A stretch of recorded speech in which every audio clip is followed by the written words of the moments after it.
Hello and welcome to Ula Tea Leaf Readings. My name is Lenor, and tonight I'm going to be reading your tea leaves. This is a horoscope for Leo. If Leo is your solar, lunar, ascendant / rising sign, then this is a message for you. All right, Leo, let's get started.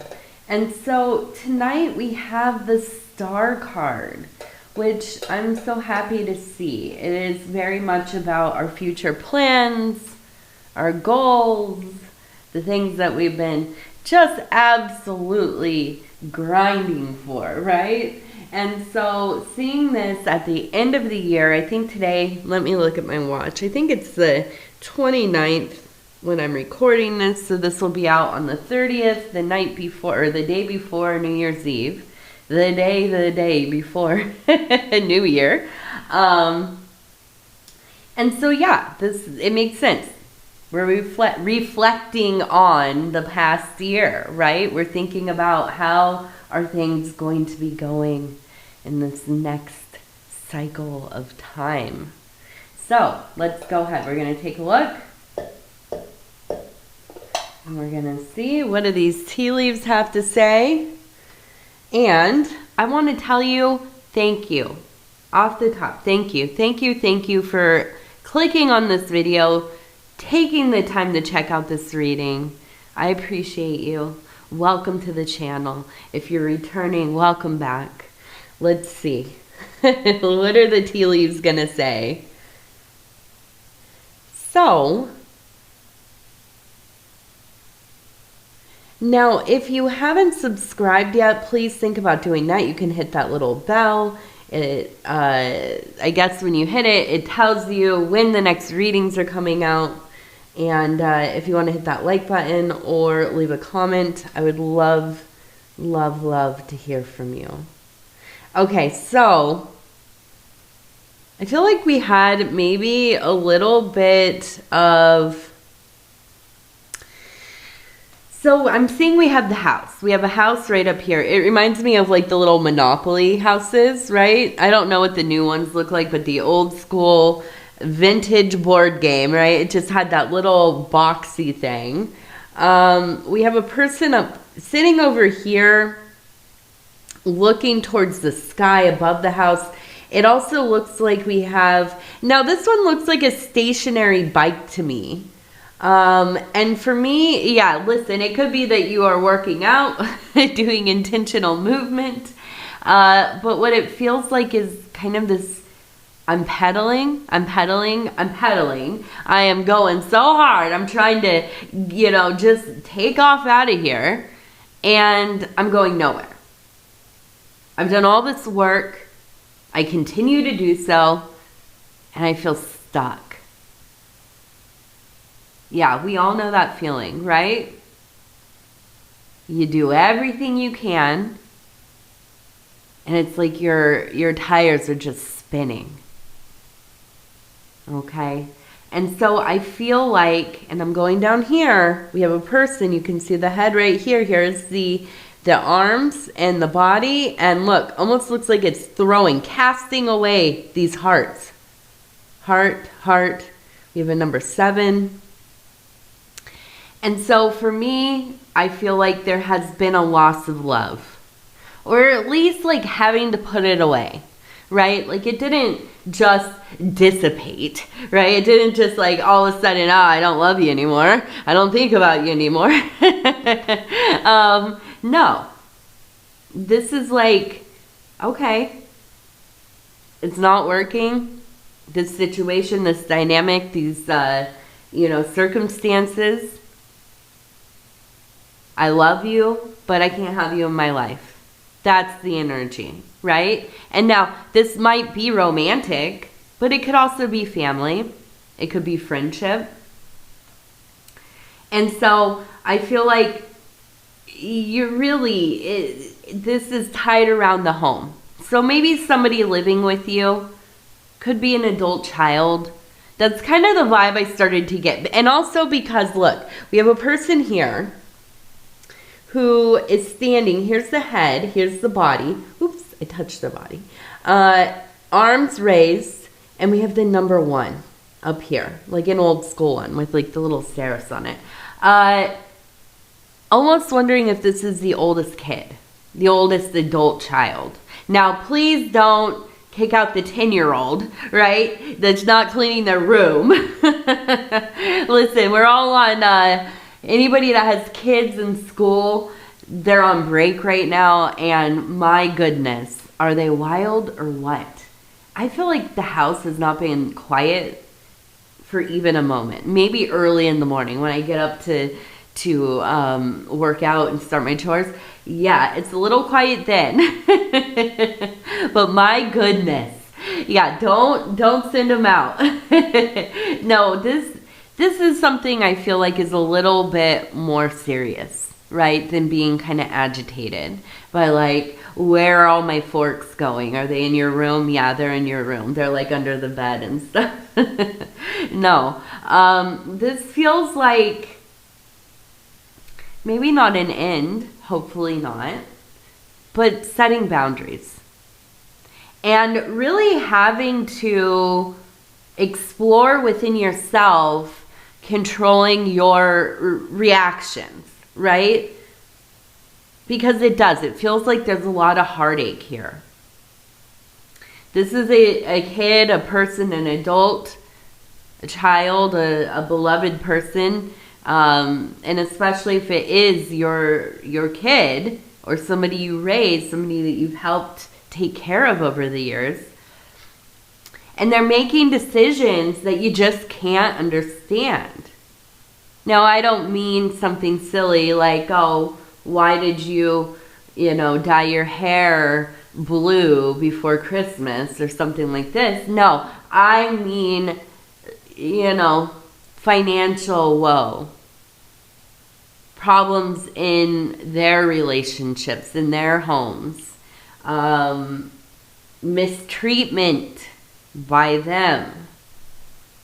Maybe even to themselves. Addiction. Lying. Whatever it is. Manipulation. Taking advantage of. And getting to a point where we're going into this next year, we're going into this next cycle, and though, yes, it's arbitrary, yes, it's made up, it's a marker. And it's a time to stop and think about, to contemplate, what have I done? What will I be doing? What am I willing to do to get there? Right? And so I see that you have decided, not that you're going to completely just wall off your heart, your love, your care, you're not going to interact at all. No, but you have decided that you have to fortify yourself. That you have to put your well-being first. And you know what that is, and you know what you need to do to get there. Maybe not every little detail, maybe not every little step, but you have a general idea, and that's what that star card is all about.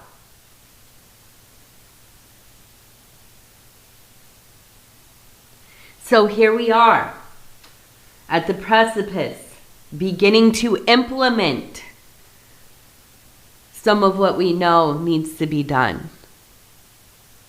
And that can be very scary. That can be, it could be like grief.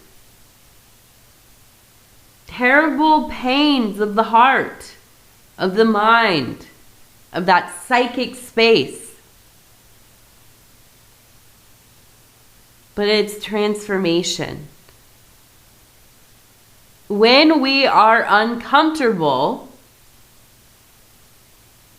when we know,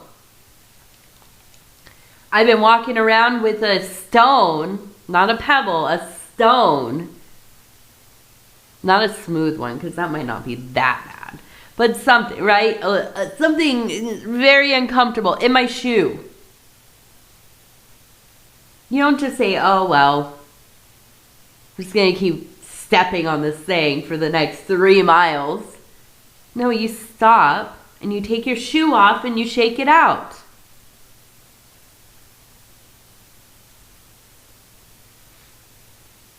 I'm not saying this person is just a little stone in your shoe, but that discomfort. That's the thing that drives us. That's the thing that lets us know it's time. We got to do something here. Because I can't live like this anymore. And I won't. And that's the thing. And I won't. Say it with me, Leo. I will not live like this anymore. I won't.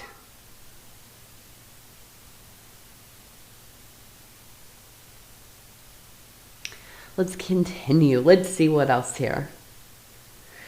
Now we have the moon. We have the moon, the crescent moon. We're right there, actually. This is very much where we're at in our moon cycle. I think the day after tomorrow is the new moon, which I always mention this in the readings, right? A lot of us are like, oh, the full moon's coming. I can feel it. Well, for me, the new moon, that's the one for me. It affects my body. My inflammation seems to be worse around the new moon. Wild dreams. And a lot of encounters, I would say. A lot of revelation happens centered around this new moon. And so, yes, I see this moon, and I'm looking, we have the number 15. But we also have, it looks like, we have 2 people at least. It looks repeating. Look, moon, person.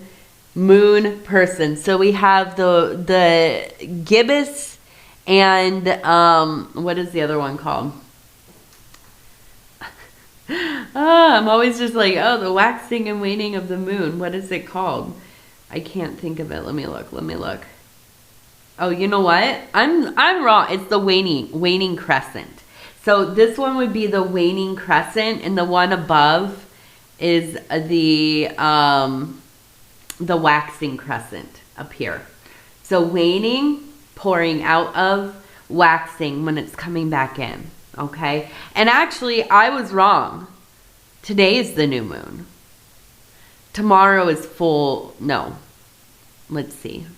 The 31st. Like I said, that's when we're at 0%. This is a heavy moon. So we're about 2% new moon. So not technically the new moon today, but yeah, we're feeling the effects.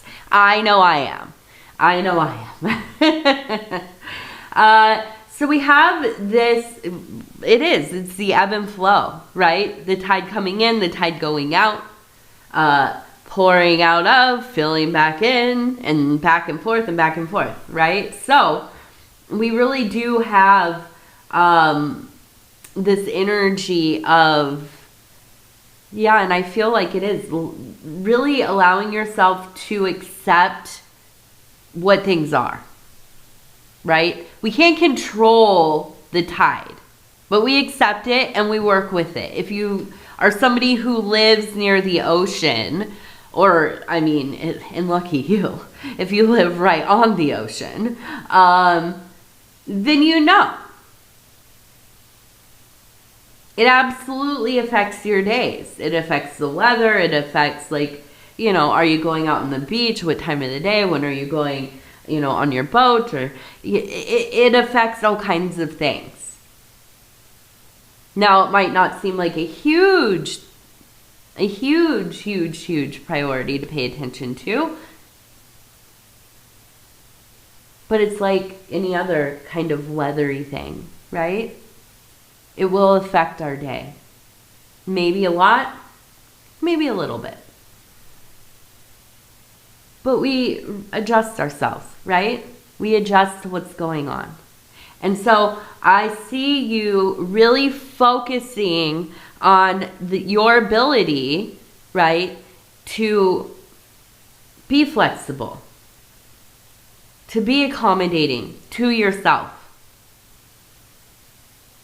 But also to be aware, to be right in there, paying attention to what's going on around you, being mindful and in the moment.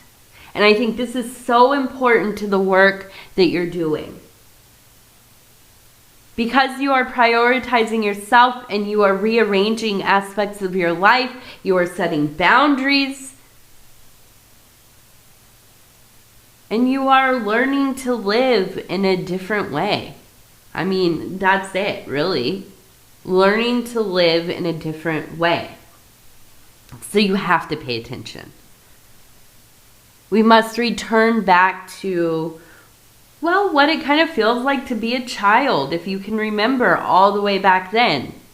I have a few little scattered memories. What I remember the most is the impression of everything being now.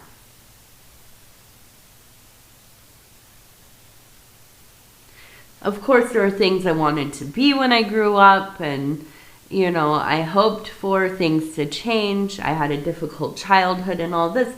I was looking forward in moments. But for the most part, you're there in that moment. In your home, among your family, among your friends.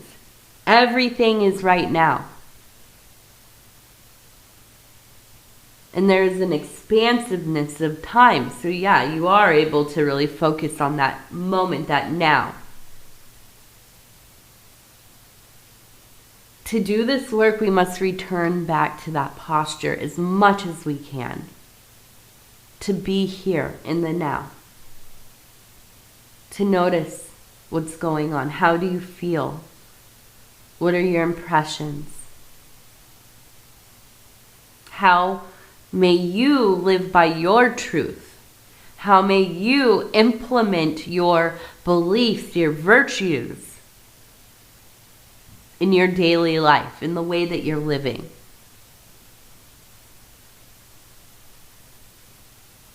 And when we begin to do that, it's amazing how much house cleaning happens.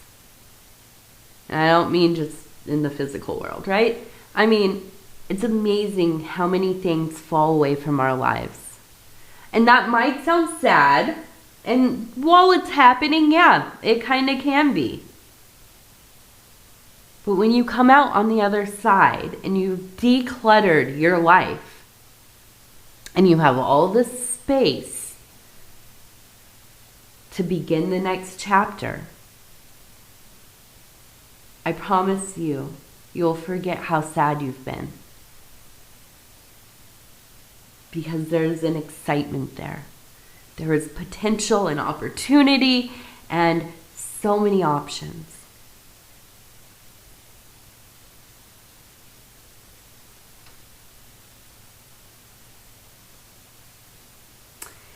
Now, I want to look real quick and then we're going to do our lucky numbers.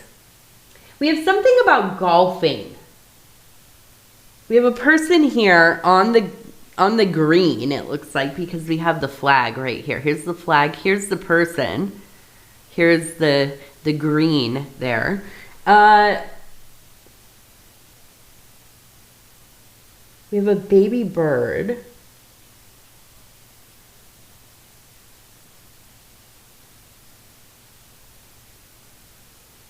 And we have little drops of money. Or fish. They look like fish. And we have the eye. We have the eye. We have the eye. So it feels to me like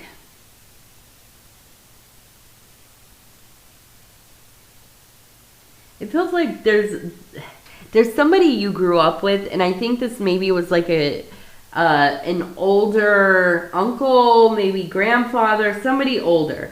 They played golf. I think that this was like a central aspect of their life.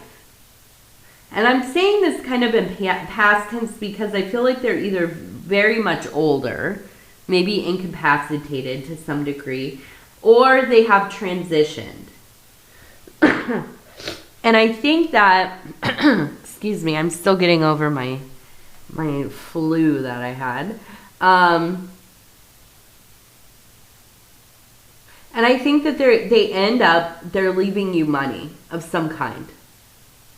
It's either that they've left you money or they've left you with like maybe a business or maybe like a position, right? Maybe you worked within their business, you've taken over, or you, maybe that's where you got your start, but they taught you how to make money. Now they've also maybe left you some money, but I think that this is kind of where you got your work ethic from. Excuse me. And I think part of that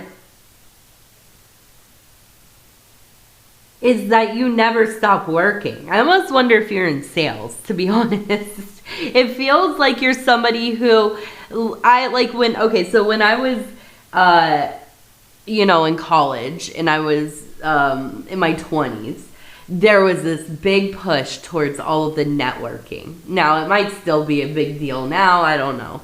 I'm out of that world. But this idea, you got to get out there, you got to meet people, you got to network, you got to find people to, to get an in at a company or something. I never understood this because I was never career oriented. I was a waitress for many years. And not to say that a waitress is not a career. There are waitresses and waiters out there making bank, believe it. But I was not one. I worked at diners and stuff. Okay, let's not overstate my abilities here. But I never thought about networking. I don't know.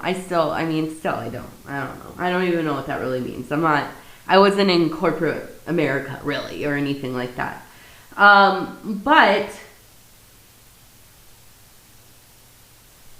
I'm looking at this. I just feel like it's like you are like the prime example of somebody. Like if they had a little YouTube how-to about like how to get out there, how to schmooze, how to, get to know somebody, how to, create contacts and network with people and stuff. Listen, all due respect, it's amazing. I wish I was that confident around people. I think that you're somebody that just gets you everywhere you go, you meet people. You can talk to anybody. You can relate to anybody, or at least make them feel like you're relating, right? And so I think a lot of it comes from being around this person when you were a kid, watching them interact with other people. And I feel like this energy is really big in your life because there's something happening here. Maybe it's an anniversary. Maybe as you're going through this transition in your life, you're changing things up. You are thinking back to, your humble beginnings, your mentors, your role models, all of that kind of stuff. And so I feel like they're very much, you will be feeling this person around the home. I'm imagining for some reason I keep thinking of what are those called? It's like a sidebar or side table, or what are they called? It's like a hutch kind of. They're in fancy dining rooms, I think of it as like a fancy dining. Listen, a person who has a house that has a separate dining room in itself seems fancy to me. But they have those tables. It's like a breakfast bar or whatever. It's where you put your fancy, china and plates and, whatever. And now that I'm thinking about it, I wonder if those are English, because I know the English do buffet style, or they used to, in the morning for breakfast. Like you would serve yourself. I did watch Downton Abbey. So, something about this cabinet related to this person, and I wonder if they had one in their house that you admired, or maybe this is something that you inherited from them, something you just loved. I don't know.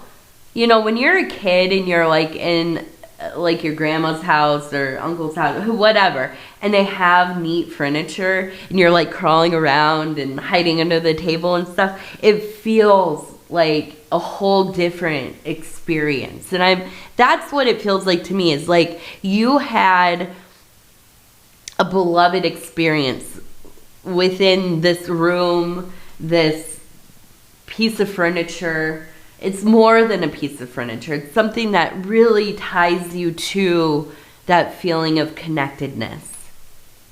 I think that's what I'm getting, little blips of seeing it. So whenever we do have somebody kind of show up like this and the energy is really strong, I mean, and this is me, I'm superstitious. I also am somebody very loyal to, well, you know, my ancestors and so on. So I think it's always a good time to honor somebody, to give tribute to. If they're here, if they're not, put their picture up, light a candle for them, leave them a little orange, light some incense, or, you know, give a bowl of water, whatever it is that you do. I like to lay flowers at my altars and bring special items that I found, little rocks and things like this. But whatever it is for you, right? Whatever you find meaning in. Okay, so we also have a large letter E. Okay, we have a large letter E. We also have, and I want to mention this, we have a really strong presence of Isis energy. And that is the mother goddess, the older mother goddess. Now, we usually think of the goddess as the triple. You know, we have the maiden or the virginal feminine aspect, and then we have the mother aspect, right? And we have then the crone, the old woman, right? So, but listen, there's also within the mother archetype, the younger mother and the older mother. So we can think of Persephone and Demeter, right? And so I feel that with Isis, who is definitely the older mother, as we have Isis and Hathor, there is a real energy of cut the BS. And that's really what that older mother is. Stern, kind, loving, caring, but stern. No messing around. We do what we must. Period. I always think of that. Tell me what I wouldn't do. Right? What wouldn't you do for your kids? What wouldn't you do? So we do have this energy really alive around you. Very protective. Also bringing clarity into the situation. Not only clarity, but the courage to just say, I'm done, right? I will not live like this anymore. And that's absolutely what we're talking about. Now, we also have the letters G, V. G is in grape, and V as in victor, victory. Okay, now let's go ahead. We're going to do our lucky numbers.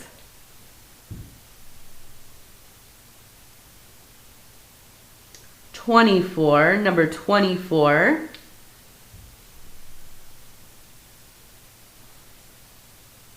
No, 19. 24, 19, and 10. Beautiful. Okay, now we're going to do our Wild Offering Oracle cards. And it says positivity. All right. If you can find even one thing to be grateful for, it will restore you to the light. Please, dear God, let me always feel gratitude for something, even a tiny thing, and even the hardest situation. You know, gratitude, in my estimation anyways, is the ultimate key in our lives. At least one of them, right? It's one of the keys, one of the main keys. No matter how dire our situations are, no matter what the circumstances are, and I say this as a person, yes, I sit in a place of privilege at this moment, but it's not always been the case. Okay? I was living rough for a good amount of time when I was younger. In supreme poverty, not living very well. So I'm coming from a place of a lot of struggle, not like for a couple months, years of my life. And I think that qualifies me to say this.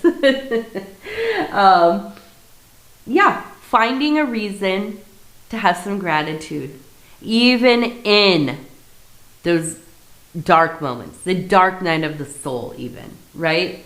Even during your, Saturn return, which is treacherous. Mine was very hard. But finding the gratitude. It's the only thing sometimes. It's like the lifesaver, that's keeping you afloat in the waves, the tsunami that is taking place. That little bit of, at least,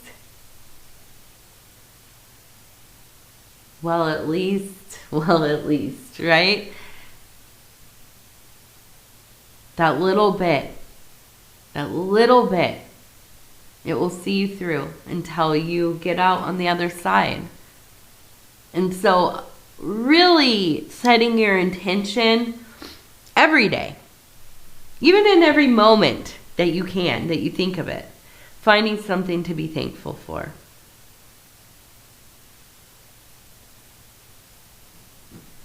All right. Leo, I want to tell you I love you because I do. Thank you for spending your time with me. It's always such an honor. If you haven't subscribed, think about doing that. It is free. Also, if you want to hit that like button, it helps the channel a lot. And if you want to leave a comment, I would love to hear from you. Absolutely. All right, Leo, I love you. We'll talk again real soon. Good night.